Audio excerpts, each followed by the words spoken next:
y doy paso al siguiente ponente, al doctor Belver, que es catedrático de Filosofía del Derecho, Filosofía Política, es director del Departamento de Filosofía del Derecho y de la Política de la Universidad de Valencia, fue miembro del Comité Director de Bioética del Consejo de Europa y del Consejo Asesor de Bioética de la Comunidad Valenciana, fue miembro del Comité de Bioética del Consejo de Europa en los años 2002-2008 y actualmente es miembro del Comité de Bioética de España.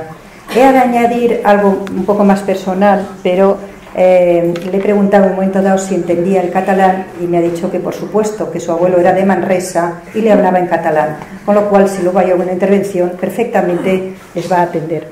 Muchas gracias. Muchas gracias por la invitación y en particular a María Victoria, pues a la que tengo un gran aprecio y que ha hecho posible pues que esté pues en esta jornada de hoy organizada por Metges Cristians de Cataluña y para tratar una cuestión de muchísimo alcance, como se ha puesto de manifiesto en la intervención introductoria. También le agradezco la oportunidad que me brinda, no solo de estar con todos ustedes y de tener un coloquio a continuación, que ojalá que sea provechoso para todas las partes, sino también de compartir mesa con Francisca y el Mosén Costa, porque me ha interesado muchísimo lo que ha dicho. Es más, creo que para los que se dedican a la sanidad, quizá lo más interesante desde el punto de vista jurídico es precisamente cómo se pueden defender frente a estos riesgos que se columbra en el horizonte de una ley de eutanasia por medio de la objeción de conciencia. Y por otro lado, pues también me interesa muchísimo conocer el punto de vista del Mosén, no digamos después de saber que además es especialista en transhumanismo, cuestión a la que también yo me he dedicado, y aunque no sea el objeto de la sesión de hoy. Bueno, como las palabras se las lleva el viento,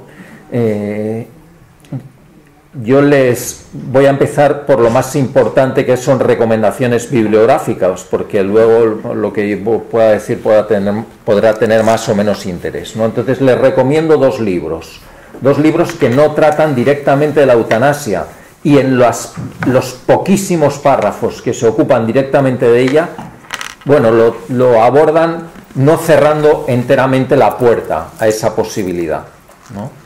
Me refiero a dos libros, uno que se editó hace 3 años por Galaxia Gutenberg y que se titula Ser mortal, del cirujano del Brigham and Women's Hospital de Boston, probablemente el hospital de los más importantes del mundo, titulado, creo que ya lo he dicho, Ser mortal, autor Atul Gawande, de padres indios, y en el que trata de cómo se vive la muerte y el periodo final de la vida en los Estados Unidos, pero con planteamientos que nos resultan muy familiares, porque estos fenómenos que se viven tienen un carácter y un alcance global, ¿no? Y está lleno de humanidad a pesar de que lo haya escrito un cirujano. Segunda recomendación, Catherine Mannix. Esta es paliativista inglesa de la escuela de Saunders y una mujer que se ha dedicado más de 35 años a asistir al final de la vida, y acaba de traducirse un libro suyo que se titula Cuando se acerca el final, y la tesis se enuncia con una frase: ante la muerte hay mucho que preparar y poco que temer, ¿no? Cuando normalmente pensamos justo lo contrario, que ante la muerte hay mucho que temer y nada que preparar, ¿no? Bueno, hechas estas recomendaciones bibliográficas, que a mí me han ayudado muchísimo, les cuento cuál es el índice de mi intervención. Antes el doctor Comas hablaba del riesgo de dar el micrófono a un político. Ese riesgo tiene es comparable al de dar el micrófono a un jurista, ¿no? Entonces, claro, si él se ha autocontenido, pues yo trataré de seguir su ejemplo, y también lo ha hecho Francisca, entonces espero contenerme. Tengo ahí el reloj delante, considero que empezaba a I20, ¿no? Aunque empieza en realidad I19, ¿no? A menos 25 concluiré esté como esté. Bueno, pues el esquema de mi intervención, en primer lugar, hablar de lo que se ha hecho en el marco de la eutanasia en Cataluña, que es mucho, ¿no? Porque además nos sirve para situarnos sobre el debate de fondo en esta cuestión. Punto número 2. La confrontación, cuestión a la que ha hecho referencia María Victoria, el enfrentamiento en las concepciones de los derechos humanos. Dos concepciones contrapuestas en materia de derechos humanos que dan como lugar a dos concepciones contrapuestas en materia de derecho a la vida. Punto número 3. El análisis de la proposición de ley presentada por el Grupo Socialista en el Congreso de los Diputados en esta legislatura en materia de eutanasia. Cuestión a la que ya se ha hecho referencia Francisca, ciñéndose en su intervención a la cuestión relativa a la eutanasia. Y finalmente, este es el punto en el que más me gustaría entretenerme, y finalmente unas consideraciones que exceden del marco filosófico jurídico en el que trataré de desenvolver casi toda mi intervención. Paso al primer punto. Decía que, bueno, Cataluña, bien lo saben ustedes, es una potencia en bioética por el número y la calidad de los centros de bioética que trabajan aquí. Entre 2003 y 2005 se aprobaron aquí 3 informes sobre eutanasia, elaborados por el Institut Borja, el Comité de Bioética de Cataluña y el Observatorio de Bioética y Derecho. Cada uno contenía una propuesta distinta. A mi modo de ver, la que estaba mejor fundamentada desde el punto de vista teórico y que presentaba la pluralidad de perspectivas de esta compleja cuestión era la del Institut Borja. Las otras, a mi modo de ver, eran bastante panfletarias, ¿no?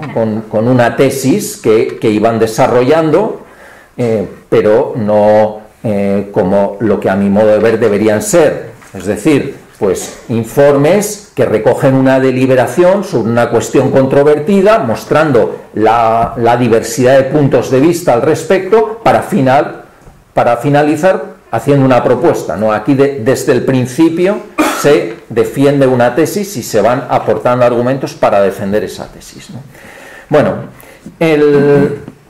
estos 3 documentos nos sirven para exponer muy sintéticamente las 4 propuestas que hay sobre la mesa, a mi modo de ver, en materia de eutanasia, ¿no?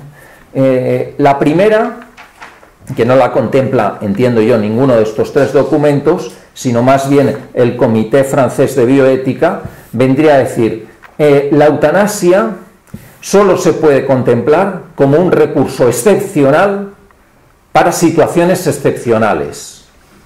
Y es un recurso tan excepcional que de su eticidad uno puede estar inseguro en todo momento. Aunque en alguna ocasión uno se plantee recurrir a esta posibilidad, nunca podrá decir con total seguridad que lo que está haciendo es correcto.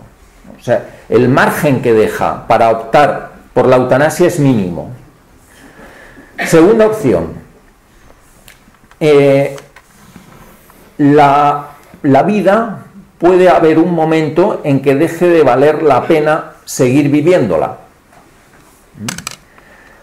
Leo textualmente: anticipar la muerte ante su irremediable proximidad y la pérdida extrema y significativa de calidad de vida puede ser una opción lícita.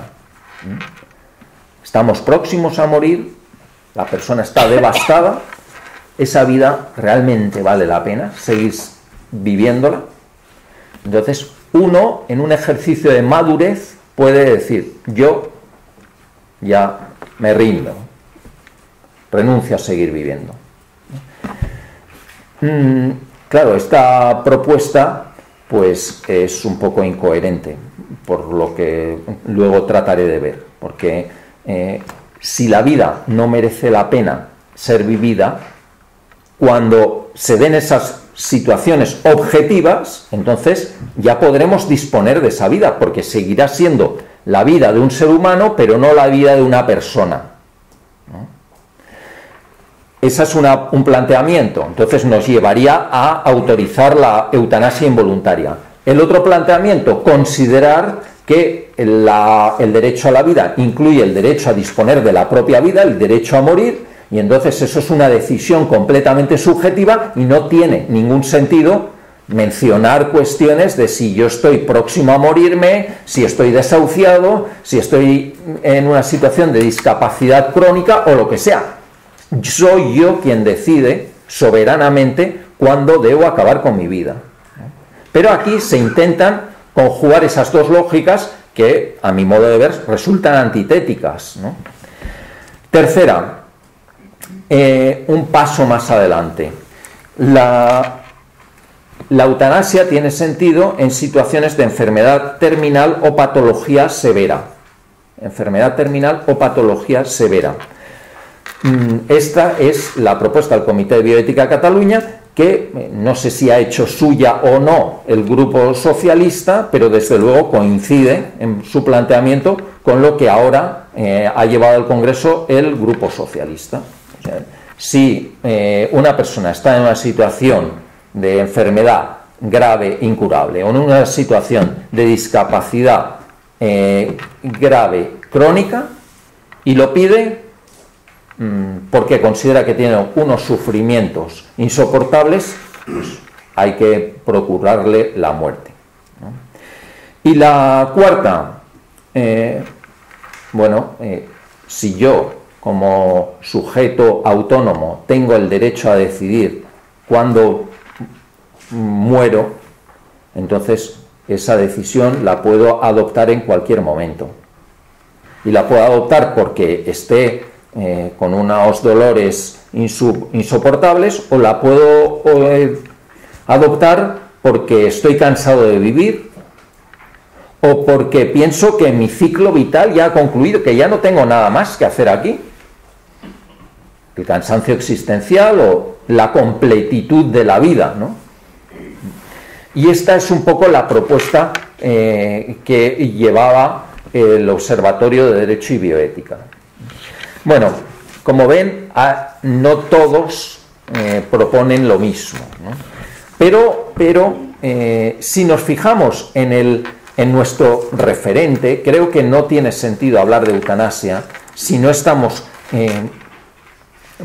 tomando en consideración continuamente lo que sucede en Holanda, porque Holanda ha sido precursora, y en Bélgica, pero sobre todo Holanda, ha sido precursora en esta cuestión. Entonces tiene que servirnos de referencia, ¿no?, para ver cuál ha sido la evolución. Antes Francisca hablaba de cómo en Canadá hemos pasado en 18 meses de considerar la eutanasia como un recurso excepcional a considerar que los médicos que objetan en conciencia a la eutanasia no pueden hacerlo, ¿no? Bueno, pues esa evolución que ha sido tan acelerada en Canadá ha sido una evolución paulatina en Holanda, que ha llevado, como en la última fase, pero finalmente y por el momento no se aprobó, pero por las mismas circunstancias que no se aprobará aquí, por un cambio de gobierno, ¿no? Pero no se aprobó la última propuesta de reforma de la eutanasia en Holanda, que consistía en autorizar la eutanasia en aquellos casos en los que una persona lo solicitara por cansancio existencial o porque considerara que su vida ya se ha completado y que no tenía sentido seguir viviendo. Bueno, segundo punto, dos visiones enfrentadas acerca de los derechos humanos y en particular del derecho a la vida. Sintéticamente, una concepción que es lo que hice.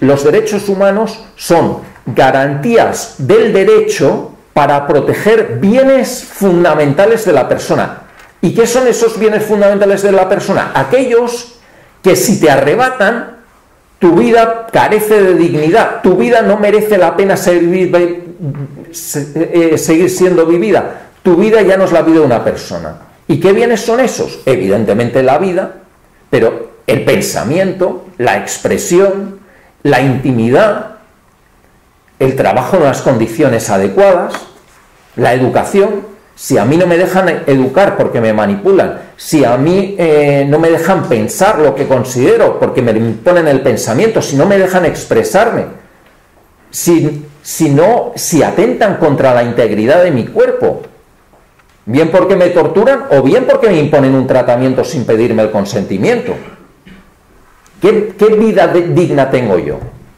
Los derechos son protecciones para salvaguardar esos bienes constitutivos de mi persona. Esa es una visión de los derechos humanos. La otra visión de los derechos humanos, ¿cuál es? Considerar que tener derechos es tener la soberanía sobre ámbitos de nuestra vida y de nuestra acción. Por ejemplo, en el ámbito de la vida, pues tú decides si vives o quieres morir. En el ámbito de la integridad corporal, tú decides si quieres pues mantenerte pues con tu cuerpo íntegro o si quieres sajarte la lengua, ¿no? O con un ejercicio de performance artístico, porque esto se ha planteado. Tú decides si te esclavizas o no. Tú decides si renuncias por completo a tu intimidad, como en el show de Truman, aunque en el show de Truman no le consultaban al protagonista, o no.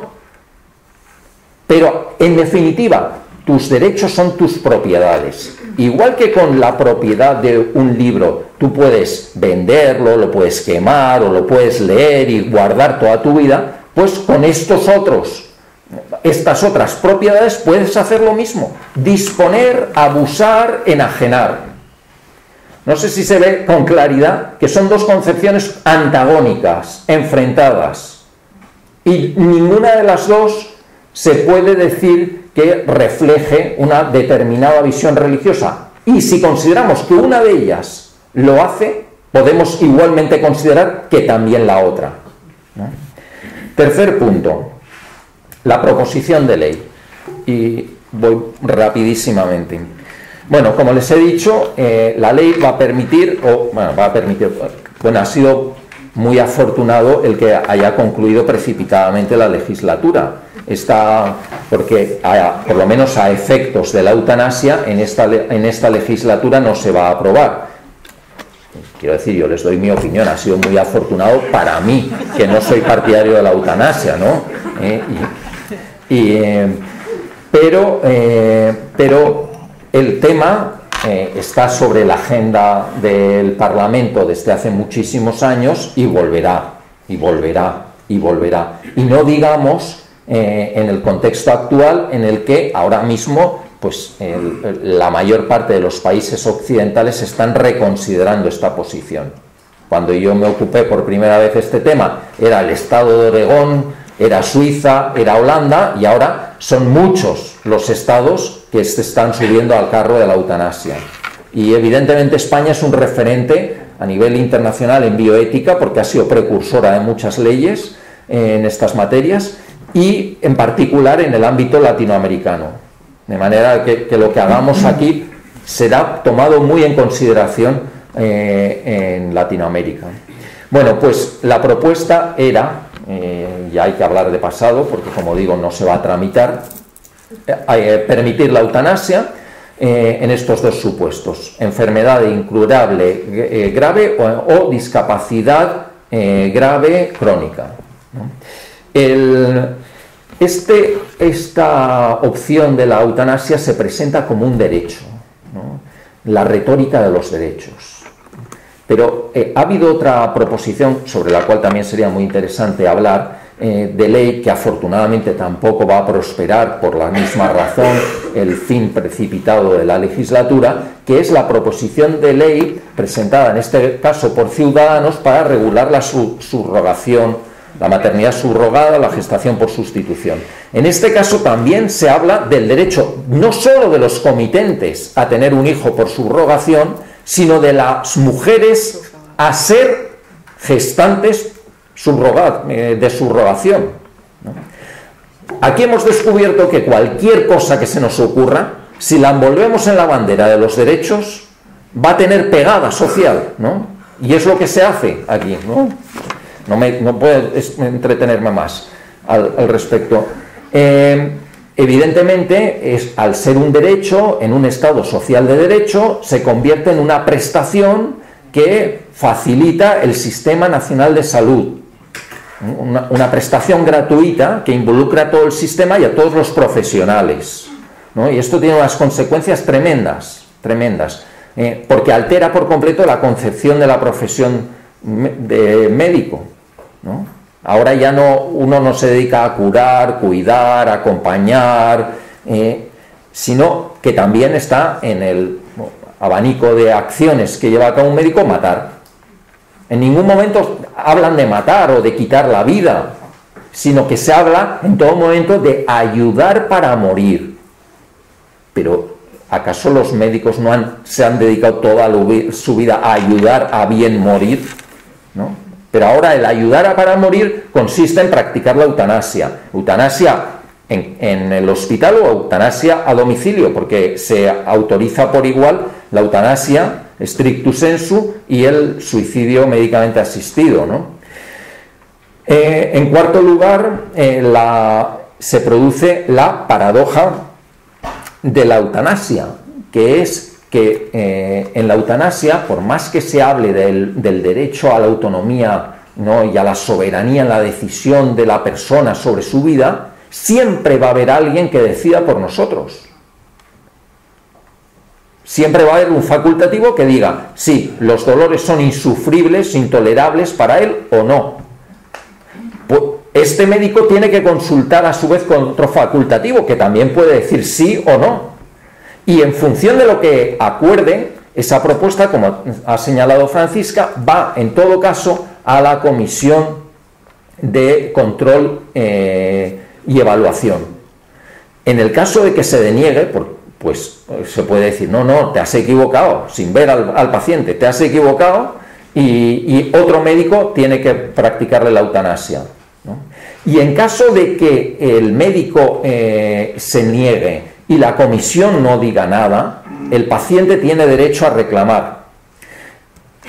Todo está organizado de manera que el médico, si tiene la más mínima reserva para pensar que esa persona debe ser eutanasiada, ¿no?, la deje pasar. ¿Por qué? Porque si se equivoca y eutanasia a quien no debería hacerlo, por una presión externa o por lo que sea, pues se encontrará que solo cuando la comisión de control y evaluación, por mayoría de 2/3, considere que efectivamente se ha equivocado, irá a ese asunto a Fiscalía. Esto es curioso, ¿eh? O sea, es un órgano colegiado el que no decide por mayoría de votos, una mayoría cualificada, que no, las cosas no se han hecho bien y entonces lo llevamos a Fiscalía. Bueno, pues esto es lo que hay, ¿no? Se burocratiza completamente el sistema, ¿no? Y al final el sistema está articulado de manera que la solicitud, porque además es que en última instancia lo único que cabe evaluar es si el paciente percibe o no su sufrimiento como intolerable. ¿Y eso quién lo puede evaluar? ¿Se puede objetivar de alguna manera? ¿Qué médico puede decir ante la expresión de un paciente, mi dolor es insufrible, es intolerable? ¿Qué médico puede decir, pues yo creo que no? Es tu opinión contra la mía, ¿no? Bueno, por otro lado, esta labor se la encomienda al médico que le está cuidando. Por ejemplo, un paciente con EPOC, ¿no? Pues es el neumólogo. El neumólogo estudia algo sobre si, porque tiene que evaluar que no ha habido presión externa. ¿Sabe evaluar una presión externa? ¿Sabe evaluar si ese dolor es... Bueno, es que eso es inevaluable, porque claro, como es subjetivo, ¿no? ¿Sabe iniciar, como se dice en la ley, un proceso de deliberación? ¿Con qué finalidad? No, tampoco lo dice muy bien, ¿no? Y entonces el médico, un médico que no está específicamente formado para este cometido, pues consulta con otro facultativo e informa al resto del equipo asistencial. De manera que la enfermera que está por ahí cuidando al paciente es informada de que aquel paciente dentro de un mes será eutanasiado, pero se le informa, no participa en nada. No sé si han visto la película Amar la vida, en la que la única persona que tiene un poco de idea acerca de los valores vitales reales de la paciente es la enfermera que la está atendiendo, ¿no? Bueno, aquí las enfermeras y el resto del equipo de asistencial, nada, simplemente son informados, se les involucra de manera pasiva, ¿no? Bueno, y finalmente el limbo de los incapaces, porque dice, si hay una persona con incapacidad fáctica que ha hecho instrucciones previas, pues entonces se le puede eutanasiar sin problema. Pero si no las ha hecho, no dice nada. En principio se presume que se le cuidará, ¿no? Pero claro, ¿qué cuidado se le puede dar a una persona que ya no es ni siquiera capaz y que está en una situación en la que muchos otros han sido eutanasiados? El mismo problema se plantea con los menores, de una manera más radical con los menores maduros, pero en general con cualquier tipo de menores. Esto el Observatorio de Derecho y Bioética lo acometía sin tapujos y decía, no, a partir de los 16 años decide el chaval, y de 12 a 16 los padres escuchando al chaval, ¿no? Bueno, acabo ya. La ley afortunadamente se va a ir al cubo de la basura, pero la cuestión volverá. Entonces, yo hago 3 sugerencias, 2 para los partidarios de la eutanasia y otra para los contrarios. Para los partidarios de la eutanasia, primero, sean coherentes, es decir,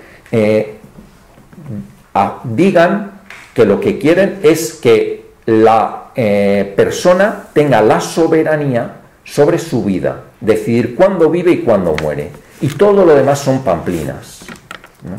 Segunda, tengan la valentía de proponer lo que sería más correcto desde el punto de vista de ellos, y lo más correcto, entiendo yo, sería disociar por completo la eutanasia de la asistencia sanitaria. Formamos a personal, a profesionales específicamente capacitados para dar la muerte. Es decir, que sepan identificar a personas que ya no tienen deseo de seguir viviendo, que no son objeto de presión externa y ellos tienen el arsenal letal adecuado para acabar con las vidas cuando se lo soliciten.